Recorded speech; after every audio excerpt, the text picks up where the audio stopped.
When Andrew Vaughn outperforms Kyle Tucker for 3 consecutive months, it's going to be an uphill battle. We talk about the end of the Chicago Cubs season next.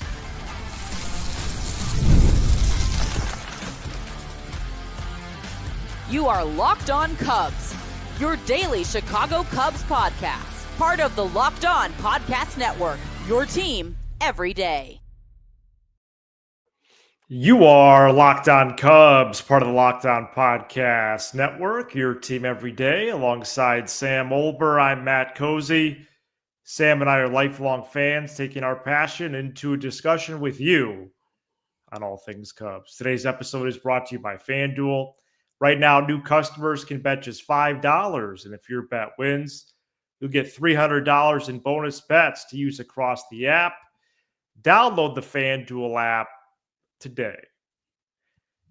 Cubs lose to the Brewers 3-1 in Game 5 of the NLDS on Saturday night. Quick intro, really, for me, for this Cubs team getting eliminated tonight by the Brewers. It's dispiriting. I don't think it's a disgrace by any means, especially after being down 2-0, forcing a Game 5. But there is a lot to review, not only tonight, but the next several weeks. Mm-hmm.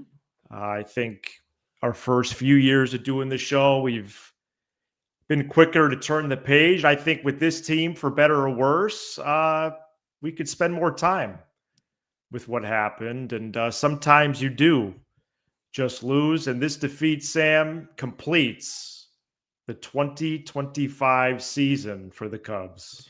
Yeah, there's so many ways to go. I think I agree with you. I think in the offseason, and by the way, for people joining us right now, we don't go away in the offseason. In fact, we stay the exact same. So if you want to unplug, or a lot of Brewers fans have been really complimentary of us. You want to join the show and talk some Cubs, please do. But yeah, look, I mean, I got to tell you, Matt, we're going to talk about the story of this team, and I'm proud of this team. I think they showed a lot of grit. They showed a lot of fight. Just not a good enough offensive group. And for me, I continue to repeat myself, and I'm not repeating myself to. Sometimes you have to. I'm not repeating myself to call out Kyle Tucker, but you go out and get a superstar caliber player, so you don't have the same situation that you've had basically the last 2 years. In the last 3-4 months, it's been the same situation offensively as it always has been. A lot of lows, a couple of highs, some home run balls, and they just weren't good enough offensively. In a huge game, they got their one solo homer. You have key moments written down. I'll just go to one. I'll go to the key moment. It was the 6th inning. Oh, yeah, huge. And the Cubs were down 2-1.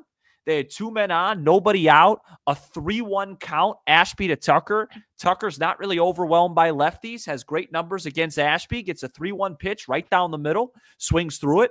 Then you give credit to Ashby, made a great 3-2 pitch because Tucker still has the ability to control the zone even if he's not connecting, and he wouldn't have swung at ball 4. And Ashby made a perfect pitch on the corner. Seiya hits a ball to left center field that I thought had a chance to get down. It didn't. And then Happ strikes out looking, and 7, 8, 9 were really quiet. You don't get a lot of opportunities in these games like this. Look at Seattle, Toronto last night. They played till midnight because nobody could find a way to score. So, you got to take advantage of your opportunities. The Cubs didn't, and Milwaukee didn't do a whole lot either. They actually, against their identity, hit 3 solo home runs, but they were with 2 outs. And I'll say the last thing, and I'll pass it back to you. I can't emphasize enough this Andrew Vaughn thing for them. It's annoying. Do you remember the day they got him? I don't know if I remember to that level of detail, but I just know Savali complained. Yep. And the Brewers found a trade partner in the Sox who had demoted Vaughn, 2 weeks earlier? Maybe not even. The Cubs need to send Savali out in their own dugout. He cost them the season by complaining. Because for sure, when they got Vaughn, that first game, it was Yamamoto in Milwaukee. His first game, he had a 3-run homer off Yamamoto. Yeah, I don't remember that specifically. And that was the start of the Brewers' run. overtaking the Cubs, which I think we learned that if this was home field for Wrigley, the Cubs win this series. And then I thought he had the 2 biggest home runs of this series. It's baseball. Well, he did. It's baseball, and credit him, credit the Brewers. The Cubs just did a lot of really, really good things in this postseason. They went 4-4, which isn't surprising how they finished the year. A lot of great stuff with the bullpen and defense, but just don't have enough bat-to-ball skills offensively, in my opinion. Yeah, I'm not going to follow up on this, but Vaughn's final line with he was hitting like 4-something at one point. Yeah, he cooled off at the end, but the job was already done. Yeah, it's crazy. The 6th inning, Sam, that was the first time they even had a runner in scoring position. Yeah. They didn't give themselves a chance to win. Yeah. They only had 5 base runners the entire game. I believe that's right. Goal homer by Say, as you mentioned. It was hard in the bottom of the first to be trailing 1-0. I'll have to say that. Again, it's only a run. The Cubs ended up only scoring a run, and Say answered back, 15 minutes later. But wasn't thrilled at the time. Ray did go the 2 2/3. Kittredge later allows the solo shot. And also Tucker had talk about chances for big moments. He did bat again. Yeah. And as the tying run at the plate, he grounded out. Yeah. Same swing. Same swing for 3 months. Pretty much. And man, the goal in my mind, and it goes back to Tucker, the goal in my mind since the 13th of December, Final Four, was the NLCS. Mm-hmm. And if they did that, then anything after was a bonus. Well, I agree with you. They went down 2-0 in this series, forced a game 5. It was against their rival. They played complete baseball in 3 and 4. Yeah. And games 3 and 4 were memorable. Game 4 might be in the top 10 in Wrigley history. Am I overstating that? I don't. I mean, in terms of the crowd and stuff, it was pretty special. Okay, but it's still dispiriting. But they as the theme of their year and really their identity and what ended up being this team, they fought back. Winning this series was the goal. I was trying to convince myself yesterday and today that this game didn't matter. I think that would be a little extreme. Yeah.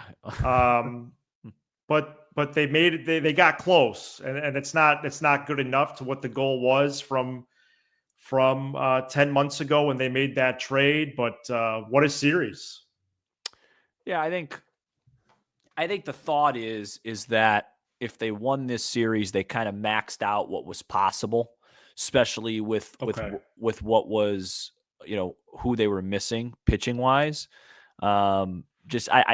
We'll see what happens with Milwaukee and LA. I'm not going to count out Milwaukee. I have a lot of respect for them, but with the guys that the Dodgers are running out there, that's crazy, man. It just didn't seem, that feasible, especially when it would be in LA.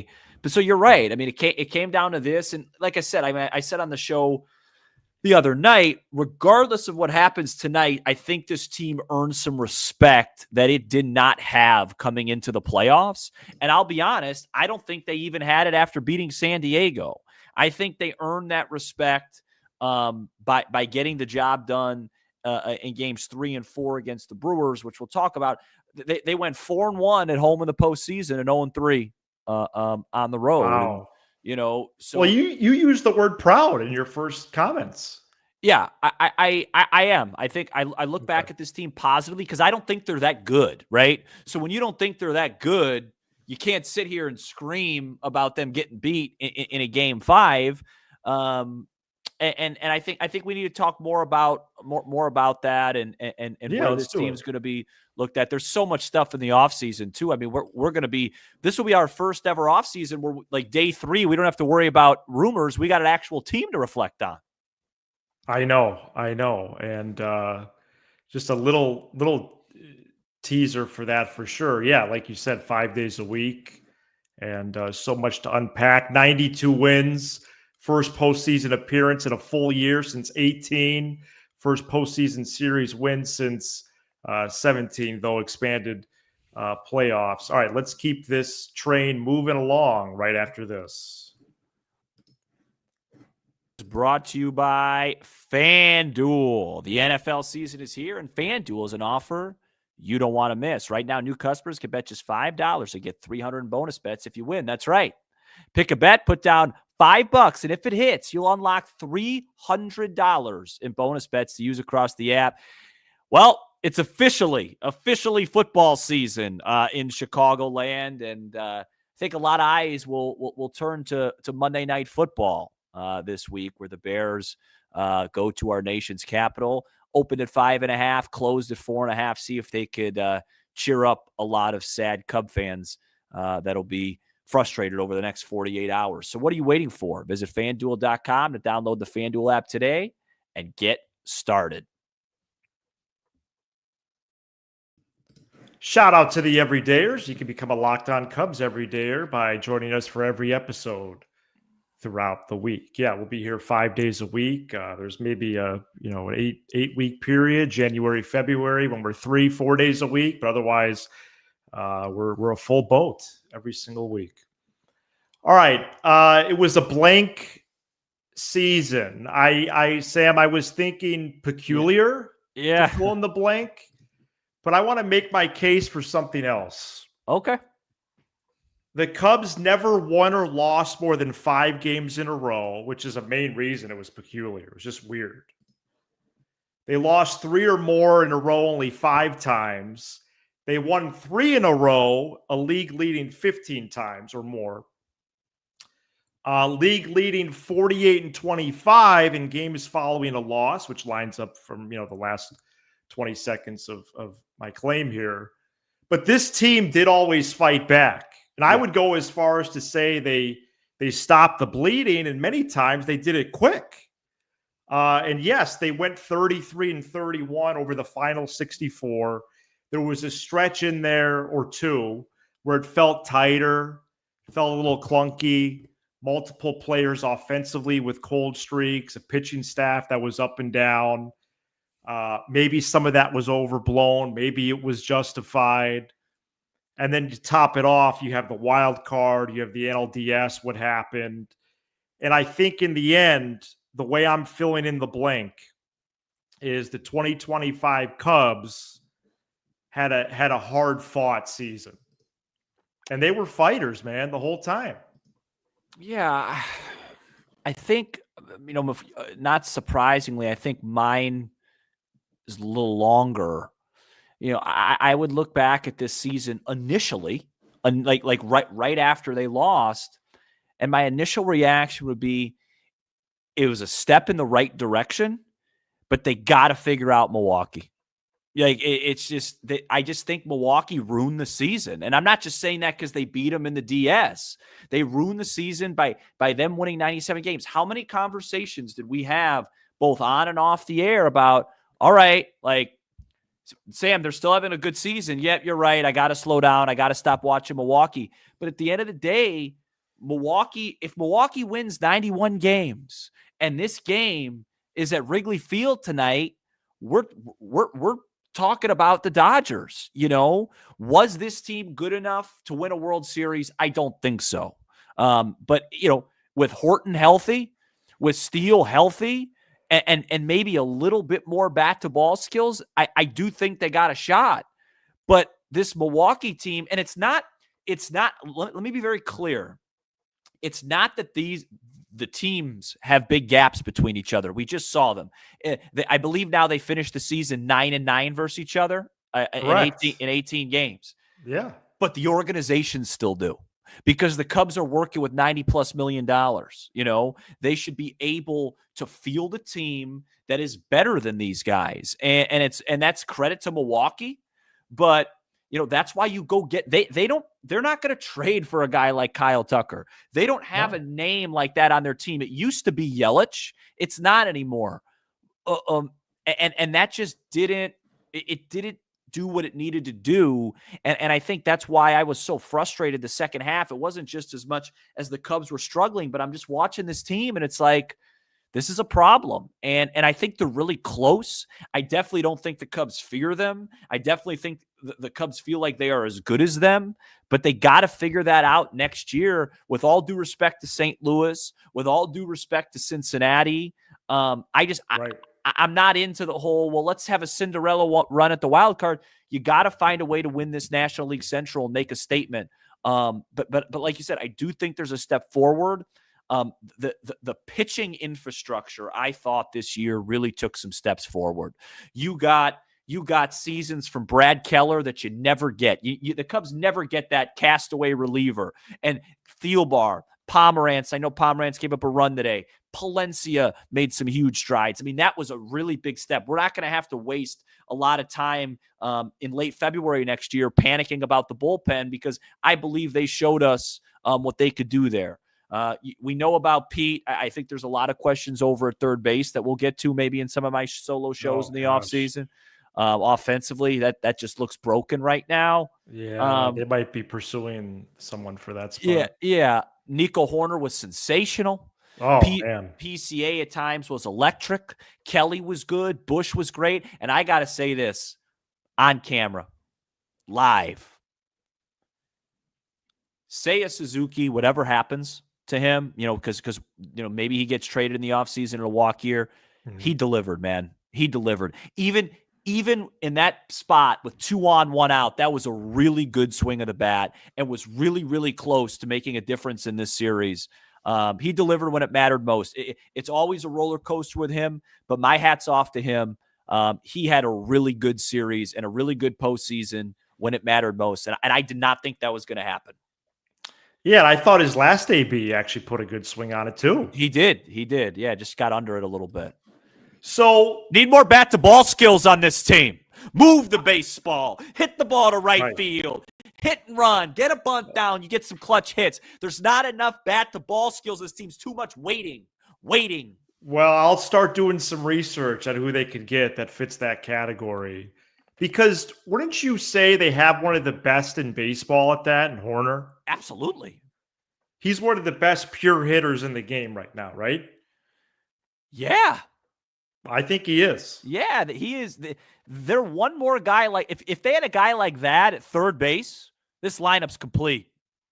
All right. Well, I might have a couple names for you. Not today, though. Yeah, please. I'm not. Not today. But maybe not Monday either. No, not till I think with this team reviewing this team. Yeah, like Thanksgiving.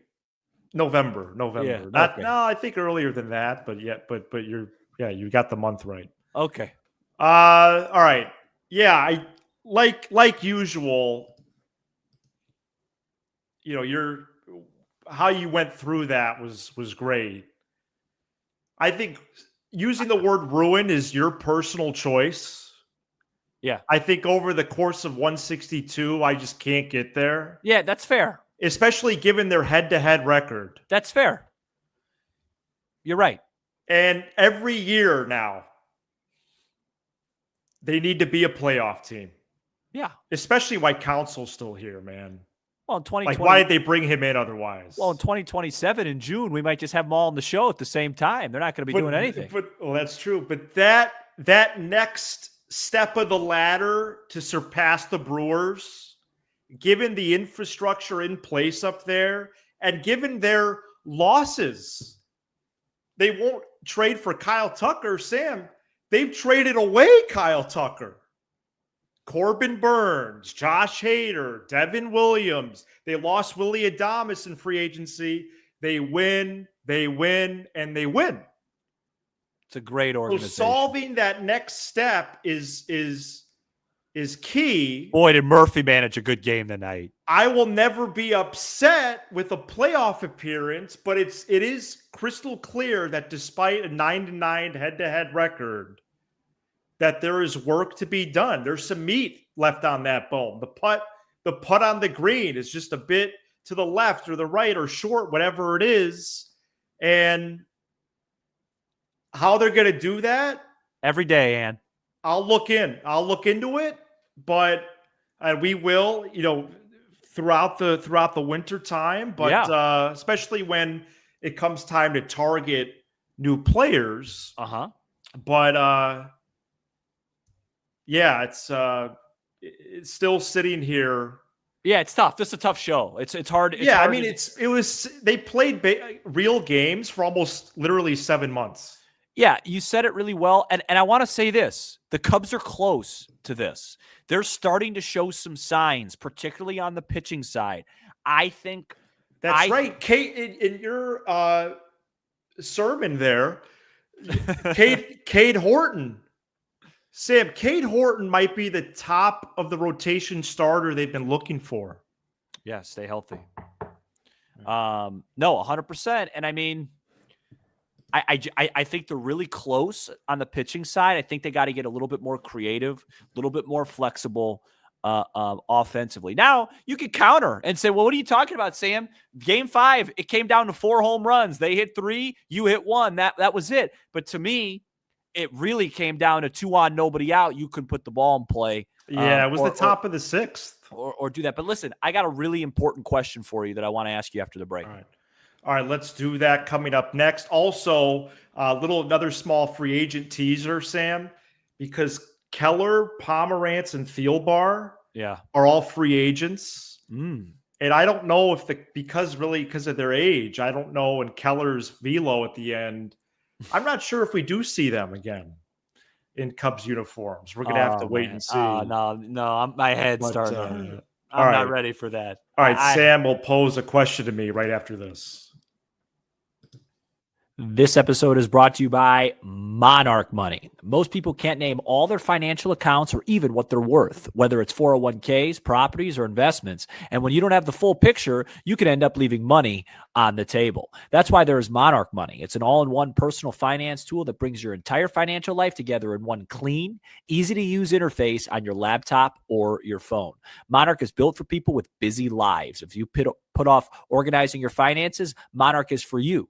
Monarch does the heavy lifting for you. You can link all your accounts in minutes, see clear data visuals, get smart categorization of your spending, and finally feel in control of your money without ever touching a spreadsheet. You can identify that you aren't saving as much as you thought, like I identified, because all I do is spend money on food delivery services instead of driving the 7 minutes to go get the food. That stuff starts to add up. Maximizing investments, increasing your savings rate, easily reviewing finances with your partner and or advisor, keeping a clear review of your financial health week to week.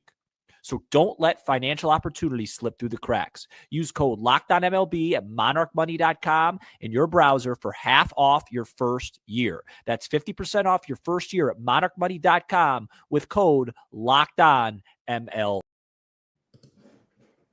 Subscribe to Locked On Cubs on your preferred audio platform or YouTube. That way you don't miss any of the great Cubs content we've got for you. We still need to confirm this, but I think we'll be back next. I think that would it be Monday morning or Tuesday morning? I think we'll be back next.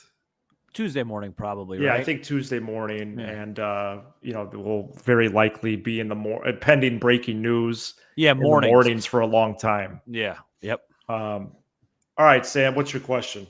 My question for you is, from a Cubs perspective, as a Cubs fan, all right. A, will you be rooting for anybody in the NLCS? And B, if so, who from a Cubs side of things? Well, I actually would want to start it off like this, because from a baseball side of things, I do wonder if the Brewers beating the Dodgers, for all that would stand for, would signal any shifts in the sport, whether that was style of play, spending, or something else. 100%. But as a Cubs fan, I will be rooting for the Dodgers. So let me make a case. Let me just make a case against for the Brewers here. Just a case, because I'm not a big... I made a small one there. Yeah, no, it's a great case. It's a very fair case. I'm going to make... First of all...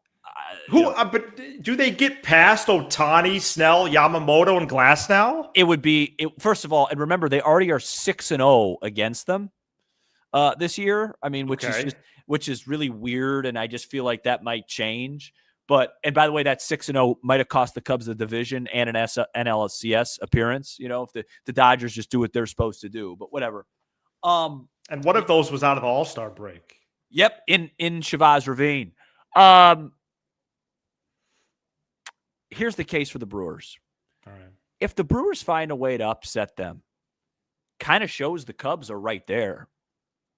You leave the season going, we took the best team in the league because they had the best record in the league.